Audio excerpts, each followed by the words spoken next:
muy rápidamente. Tenemos por aquí con nosotros a Jackson Román González, del Centro de Análisis para Políticas Públicas. Él también es abogado y es experto en relaciones internacionales. Jackson, como siempre, agradecido de que estés con nosotros. Bienvenido.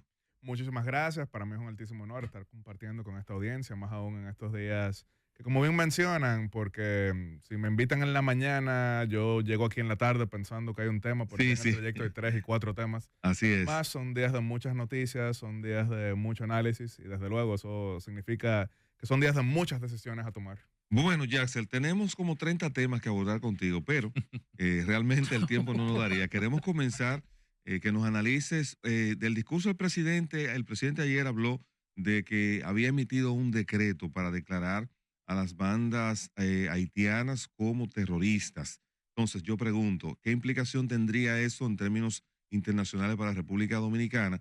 Que ciudadanos que entran a República Dominicana de manera ilegal, pero que no han cometido ningún ilícito aquí como tal, pues pudieran ser condenados como terroristas, y que si el Estado Dominicano, la legislación ya está en ese sentido adaptada para manejar esos temas. Claro, ayer fue el quinto discurso del presidente Luis Abinader ante la Asamblea Nacional. Fue el segundo más largo de nuestra historia en el siglo XXI, con 2 horas y 25 minutos, solamente superado por el 2019 de Danilo Medina, que fue 2 horas y 29 minutos. El más corto de los últimos 40 años, como sabemos, fue el 26 de febrero de 1996, que solamente duró 18 minutos cuando el doctor Joaquín Balaguer se despidió por última vez tras 22 discursos. El más largo de la historia fue 3 horas y 10 minutos el 27 de febrero de 1973 del presidente Balaguer, y quizá el más espectacular que dio en toda su historia fue 27 de febrero del 77, cuando era secreto a voces, pero no reconocido, que el presidente se había quedado ciego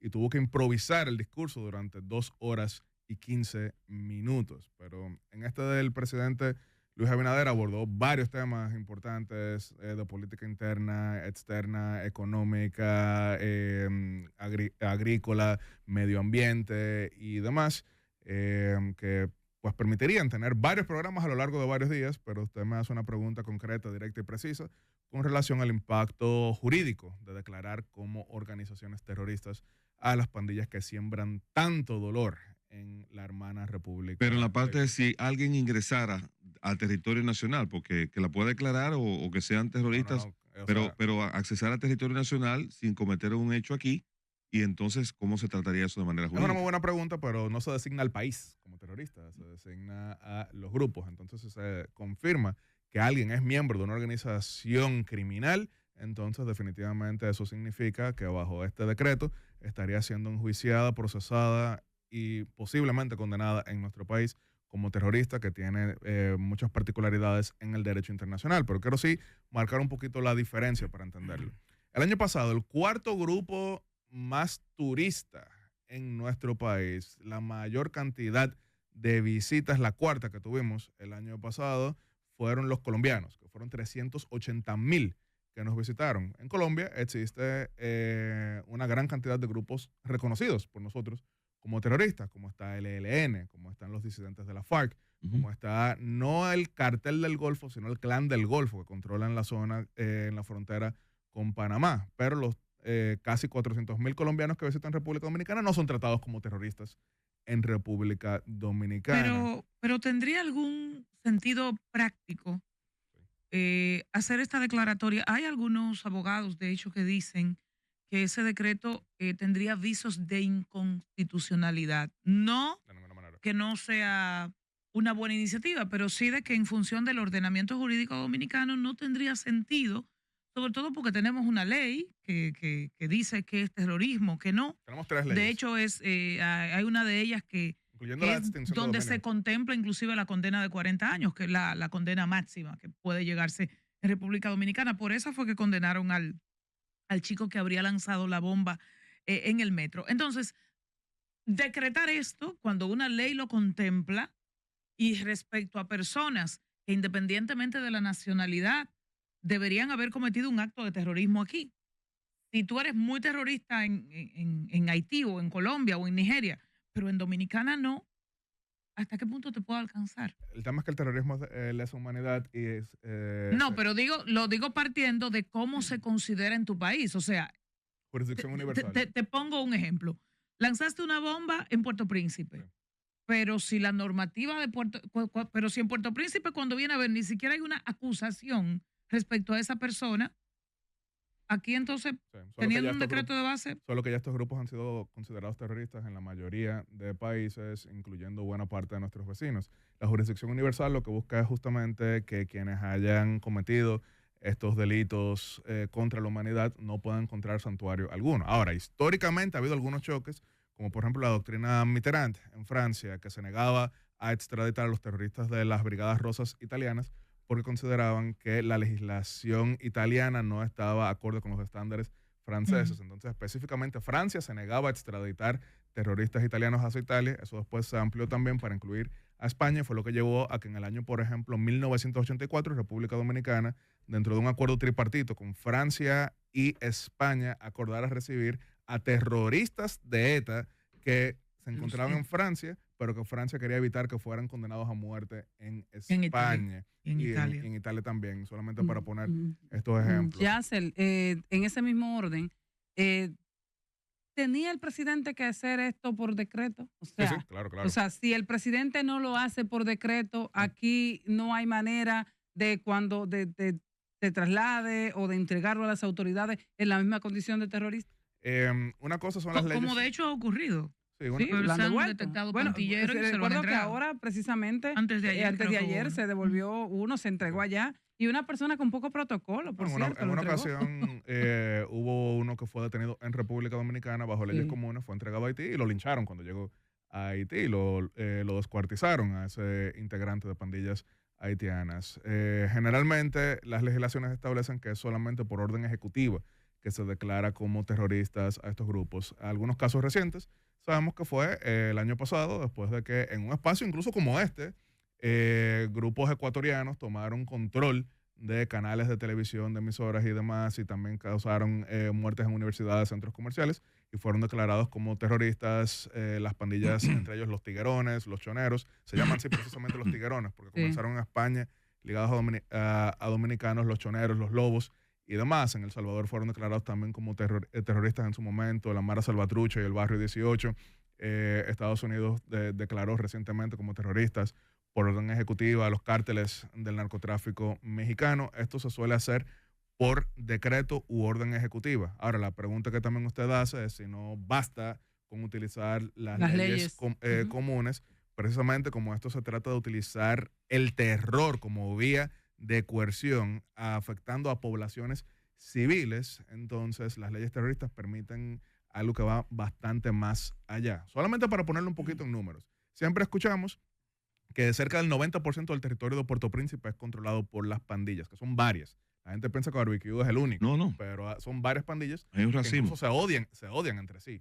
Es precisamente ahí el conflicto. Pero para ponerlo en números, el año pasado en Haití hubo más de 5,000 muertes violentas, de las cuales se computó que el 77% habían sido llevadas a cabo por estas pandillas, que tienen como sus principales víctimas ¿a quién? Al pueblo haitiano. Lo mismo que pasaba con las Mara Salvatrucha en El Salvador. ¿Quiénes eran los que más sufrían? Los salvadoreños. Claro. En Colombia, ¿quiénes son los que han sufrido a manos del ELN? En su momento la FARC, ahora también con el Clan del Golfo, que lidera el tenebroso bandido Chiquito Malo. Son justamente las poblaciones en esos países. Sí quiero marcar la diferencia de que a veces en el derecho internacional se incluye a grupos que utilizan las armas, pero que como tienen un fin político específico, se les da cierto nivel de legitimidad en negociaciones.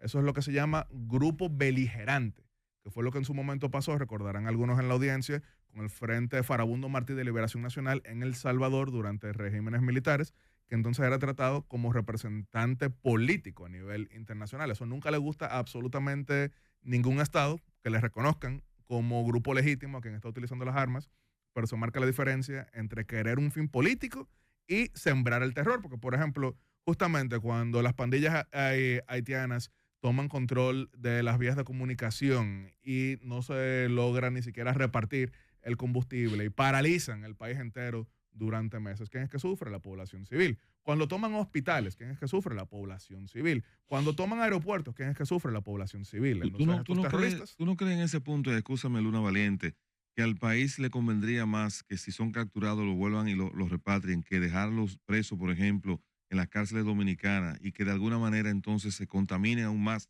el tema en las cárceles nuestras? Son cosas diferentes porque también el punto es, y lo ha dicho en varias ocasiones el presidente Luis Abinader. No, porque el presidente habló de que si son atrapados en territorio nacional serán juzgados y encarcelados en República Dominicana. Pero sí quiero dejar claro, en gran medida, ¿cuál es la diferencia entre República Dominicana y Haití? Claro, hablamos idiomas diferentes. Aquí tenemos mejor medio ambiente porque ellos lo dilapidaron. Pero ¿cuál es la diferencia principal? Es que aquí sí hay un Estado. Quizás no es un Estado europeo, pero es un Estado estable. Entonces, justamente el mensaje que se da, claro, es que ese terror que han sembrado en otros lugares en República Dominicana de ninguna manera tendrían. Que si les pasara por la cabeza cruzar la frontera y llegar a República Dominicana, aquí tendrán fuerzas armadas amparadas en ley de terrorismo que pudieran aplastarlos. Cosa que no ha pasado en Haití, donde y hubo un artículo muy bueno que lo recomiendo de Andy Dawager este lunes en el periódico El Caribe. Haití se jodió. Sí, ¿en qué día fue que se jodió Haití? Sí, Cuando exacto. hablaba justamente de que el narcoampón expresidente Jean-Bertrand Aristide, para evitar que fuese derrocado por una segunda ocasión, y que igual lo volvieron y lo tumbaron, él eliminó el ejército haitiano, las Fuerzas Armadas haitianas. Entonces, Y que claro, la salvación de Haití sería otro dictador. eso es que es un análisis muy bueno que hace Andy Dawager, quien le reconozco. Pero ese, por lo menos yo cuando lo leí sentí eso. O sea, Ah, la no, no. solución es un dictador.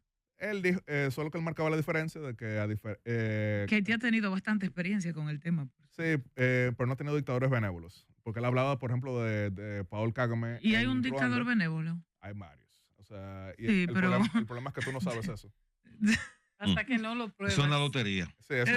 Eso, Ni bueno. siquiera lotería, porque probablemente nosotros conocemos mucha gente que se han sacado la lotería, pero no conocemos mucha gente que le haya ido bien en ruleta rusa. Así es. Pero así es. en el artículo que él aborda justamente, en Haití hay una policía nacional pobremente equipada que entonces, miren esto, República Dominicana, al igual que en muchos países, tenemos problemas de intercambios de disparos que uno nunca sabe exactamente qué fue lo que pasó, pero uno ve que el 80% de los muertos generalmente son los que se pudieran considerar como delincuentes. En Haití, según el informe de Naciones Unidas, de cada 10 intercambios de disparos, 9 de los muertos eran policías.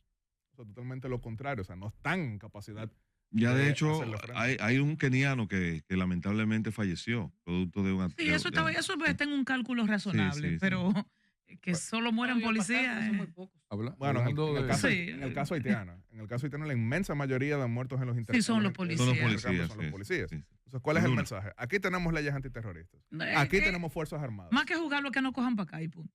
Que no cojan para acá. O sea, les iría bastante mal. Guardando la diferencia, ustedes recordarán aquel video que se volvió viral de un ex jefe de la policía que decía, yo espero que Cacón no se entregue. Ah, Cacón, sí, sí, sí, Cacón. sí, Cacón. Sí. No se entregó Cacón, por cierto, y Jackson. murió. No Entonces, recuerdo. aquí algunos, Sí, algunos dirían, bueno, yo quisiera ver que intenten cruzar a República Dominicana porque aquí no tienen forma de actuar en ¿Y ese... qué en tan ese seguros sentido. estamos que ya no están aquí? Porque No. aquí se cometieron una serie de hechos atroces. Pero ninguno estuvo ligado a haitianos. Corrieron rumores. No, Corrieron se rumores. atraparon haitianos que habían quitado la vida a ¿cómo se llama? Terratenientes dominicanos y dueños de No, fincas. pero Eso, Pero el haitiano que no le habían pagado manera atroz. sus prestaciones laborales. Pero Sí. pensé ¿Tú que estaba crees? hablando, por ejemplo, de atracos Wow. a bancos que hubo. No, Y no, vemos no, que no, no. Fueron porque dados eso- de baja Sí, todos. sí, así es. Aquel que roba un banco le va a ir muy mal. Sí. Bueno, sí. Don Luna. Si quieren saber dónde viven algunos, hay muchos de los millonarios haitianos que viven aquí en Por los República secuestros. Dominicana. Claro. Mira, hablando de dictadores, y en este caso cambiando un poco de...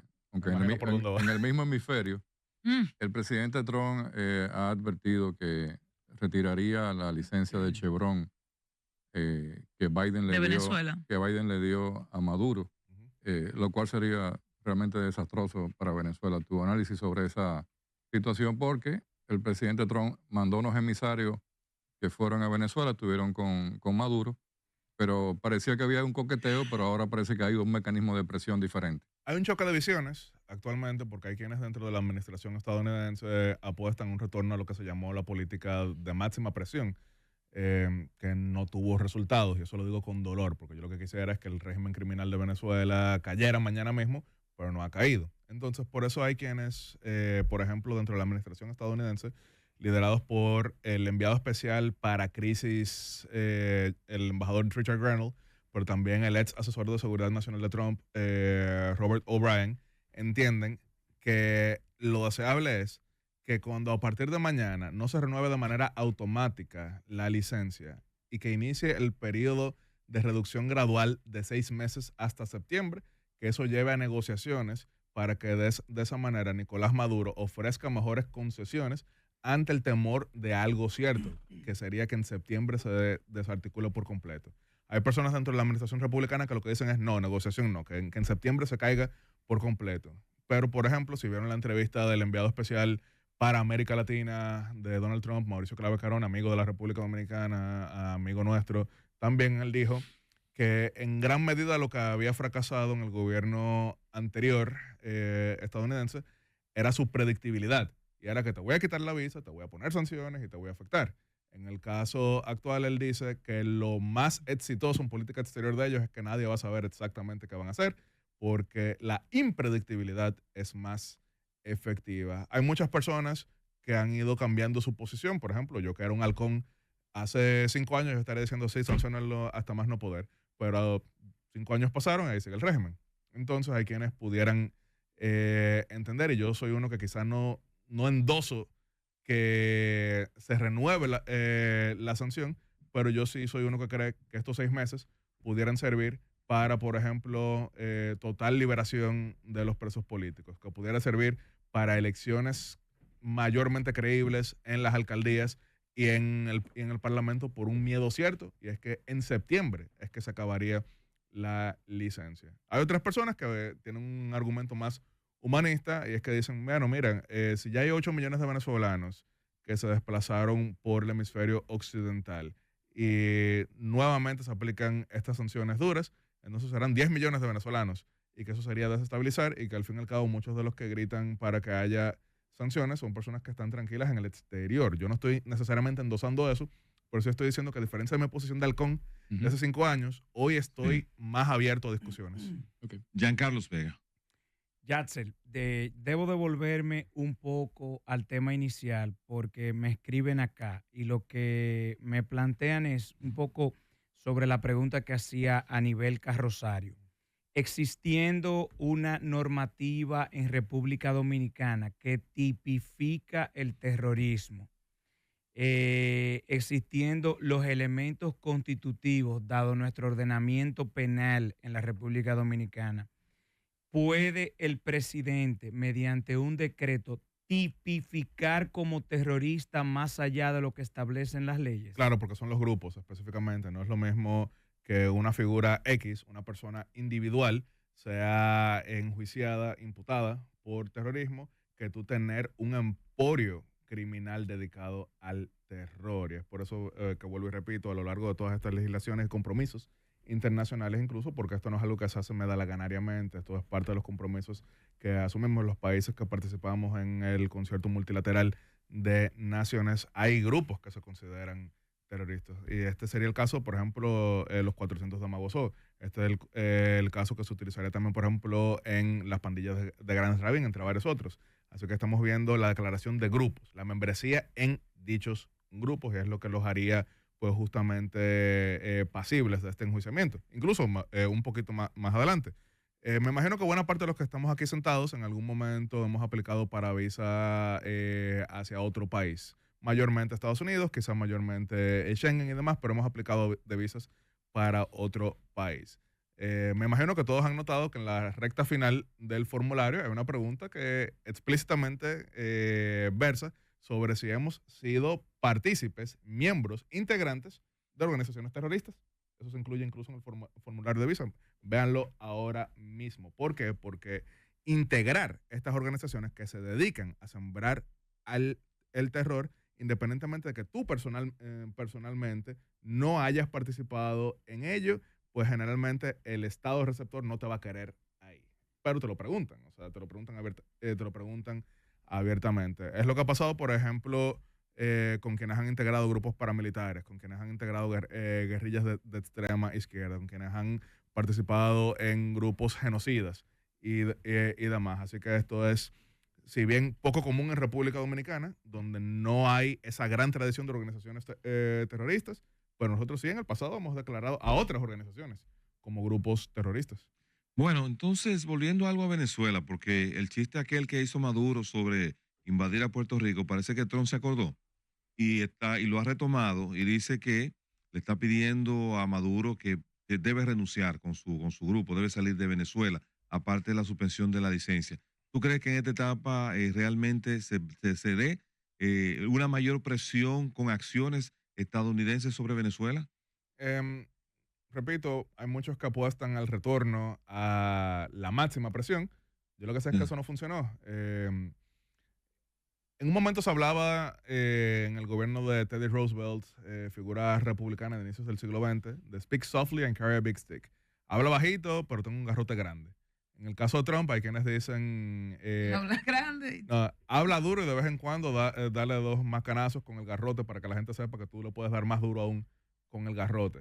Entonces, en ese orden, hemos visto, incluso en la entrevista que mencioné de Mauricio Clave Carone, él habló muy positivamente de la presidenta de México, Claudia Sheinbaum. Ella entendió el mensaje, le mandó 29 ya. Sí, claro, entonces y bueno, están hablando de que pudieran mandar incluso el gobernador de Sinaloa. Así es, también. Algo, Está en la lista, sí. Aunque yo creo que eso fue un error publicar de que se rumoraba de que se lo iban a mandar, porque si, por ejemplo, si a mí me dicen que de Super 7 me van a mandar extraditado cuando yo venga a esta entrevista, ¿ustedes saben lo que va a pasar? Que yo no voy a venir a esta entrevista. Pero hay colaboraciones también internas. O sea, sacrificio. Y voluntarias. Claro, sobre claro, todo. claro. Pero en resumen, hay muchos que entienden que aunque habrá presión, pero no será una presión completamente cortando la comunicación. Porque si fuera suficiente eso, pues Cuba no estaría en pie. Si fuera suficiente eso, pues Nicaragua no estaría en pie. Y si uno compara, por ejemplo, hasta los mensajes de Donald Trump hacia Nicolás Maduro no son tan duros como los que ha hecho con otras personas. Porque al fin y al cabo, ¿quién le hace más daño interno ahora mismo? Lo que pasa en Venezuela. Entonces, ¿qué quiere? Resolverlo. Y eso es el abordaje. Yo no estoy diciendo que estoy 100% de acuerdo. Lo que estoy diciendo es que hace 5 años yo hubiera estado 100% en desacuerdo. Ahora por lo menos es un debate que vale la pena tener. Bueno, Yatsel, usted debiera venir con más frecuencia. Claro, contento. Porque El presupuesto no lo aguanta. ¿qué tú estás insinuando? No voy a tenerlo aquí como frecuencia, hay que hacer un Lo compromiso. valgo. Pero hace poquito tiempo el mundo presenció un espectáculo para mí obsceno, para mí un espectáculo que habla muy mal de la dirigencia del mundo en este caso. Bueno, y Donald Trump acusó, narigoneó, hizo de todo con el presidente de Ucrania, con Zelensky. Y detrás de todo esto, digo yo, más que un afán de paz, hay un tema económico. Las tierras raras que hay en Ucrania bastante y cómo Ucrania ha de pagar, entre comillas, por el apoyo que Estados Unidos le ha dado y lo que le ha permitido enfrentar a Rusia. Porque en principio todo el mundo decía, pero es que Rusia, esto es pan comido. No ha sido así. ¿Qué podría pasar? ¿Por qué someter a Zelensky a una situación tan vergonzosa? Y no hablo como presidente, hablo como persona, inclusive. Bueno, Donald Trump ganó las elecciones por segunda ocasión, justamente vendiendo el ideal de Estados Unidos primero, de los americanos primero, de los intereses americanos por encima de todo. Pero el que Estados Unidos esté primero significa aplastar al Hay otro. muchos electores que pudieran verlo así. Esos fueron los electores que le dieron una victoria a Donald Trump, incluso en todos los estados competitivos, algo que él no había logrado en el 2016, algo que definitivamente no logró en el 2020 cuando perdió. Y entonces él, yendo a una velocidad más rápida que cualquier antecesor, porque fíjense, Donald Trump lo que lleva es un mes y una semana en el gobierno. Ha actuado hablándole a esa población que entendía que dinero de los contribuyentes americanos estaba siendo dilapidado en temas que no necesariamente impactaban a las comunidades. Por ejemplo, 300 billones de dólares que ha recibido, billones en el contexto estadounidense, porque por ejemplo en español billones es trillones, pero vamos a decirlo en el contexto estadounidense, 300.000 millones de dólares que fueron destinados hasta ahora a la guerra en Ucrania, una guerra que está en una situación de tranque, que no avanza y que no se ve una salida pronta, al mismo tiempo de que se estaba aplaudiendo al presidente de Ucrania como una figura casi de celebridad. Entonces, Trump y el vicepresidente J.D. Vance, que había hablado de manera muy similar en la conferencia de seguridad de Múnich, pues lo que cuestionaron es la inversión.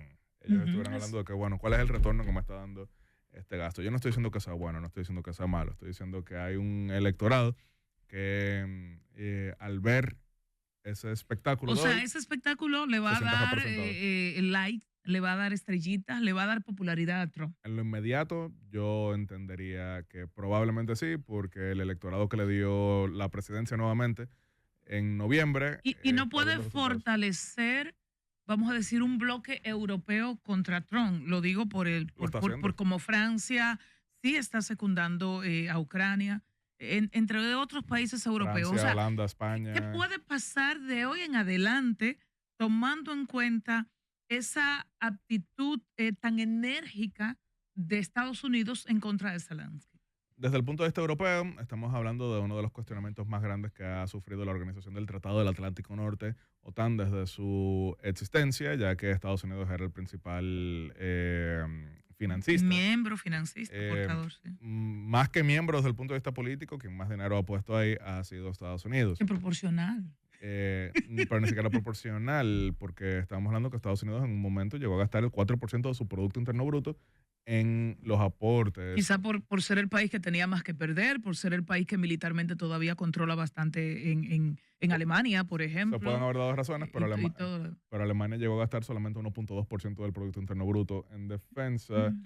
Que Alemania no le dio mente. No le daba mente a los militares. En ese punto que plantea... Y eso le dio un poder desproporcionado a Estados Unidos. Sí, en ese punto que plantea a nivel que en algún momento del tránsito de este conflicto, me parece que fue el propio Donald Trump que dijo, no recuerdo exactamente, que había un acuerdo entre Joe Biden y Zelensky por el tema de los negocios que tenía su hijo en Ucrania y que ese apoyo de Estados Unidos en la gestión de Biden tenía que ver como una tasa de retorno o agradecimiento a Zelensky. Esas son algunas de las teorías que se están compartiendo. Por ejemplo, recordaremos que el primer gran escándalo de Donald Trump y lo que llevó a prácticamente el inicio de los casos que buscaban su destitución en el primer gobierno se debía a que en una conversación telefónica con Zelensky hay indicios de que él le preguntó si tenía información sobre los Biden en Ucrania. Entonces, también, por ejemplo, lo vimos en la reunión el día de hoy con un cuestionamiento muy directo del vicepresidente J.D. Vance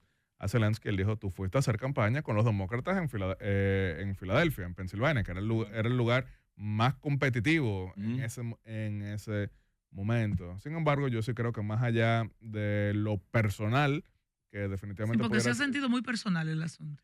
Pero se ha sentido, miren, por ejemplo, los ataques que hubo de Donald Trump tan viscerales contra el primer ministro saliente de Canadá, que debe ser en las próximas 2 semanas, Justin Trudeau, pero no solamente eso. Hoy, Donald Trump se estuvo refiriendo al líder del Partido Conservador, principal partido de la oposición canadiense, Pierre Poilievre, que todo apuntaba que iba a ganar las elecciones, y puede que todavía lo gane, pero todo apuntaba que iba definitivamente a ganar las elecciones. Y le digo, mira, él no es un tipo maga, él es un tipo que es de esos conservadores de antes. Entonces... ¿Y entonces cómo ves de hoy en adelante Ucrania, Rusia? Bueno, mientras estamos aquí hablando, el presidente Zelensky está dando una conferencia en el Instituto Hudson, que es una de las principales organizaciones centroderechistas estadounidenses, y se dice que lo primero que él mencionó al iniciar el discurso fue Dios bendiga a Estados Unidos, gracias Estados Unidos. O sea, muchas de estas cosas pueden ser rumbo a negociaciones, porque de dignidad en dignidad. Bueno, ustedes recordarán en el caso de Gustavo Petro cuando puso aquel tuit enérgico de que desautorizo la llegada de aviones. Tomado, ¿era? Sí. Eso lo dijo hasta el presidente de El Salvador, Nayib Bukele, la semana pasada. Sí. En un encuentro empresarial dijo, miren, ustedes podrán esperar muchas cosas de mí, menos que yo me ponga a tuitear tomado. Con eso no estoy diciendo que lo haya estado o que no lo haya estado, pero percepción es realidad el día de hoy. Jackson, muchas gracias por esta conversación. Se nos quedaron por lo menos la mayoría El patio, de los totalmente. temas. El patio. Tenemos que planificar que comiences el programa con nosotros, vayamos interactuando y ahí podemos Muy abordar bueno. mayor cantidad de El temas. ¿Te patio, el parece? patio, le quedó. Gracias a ustedes. Muchísimas gracias. Qué bueno.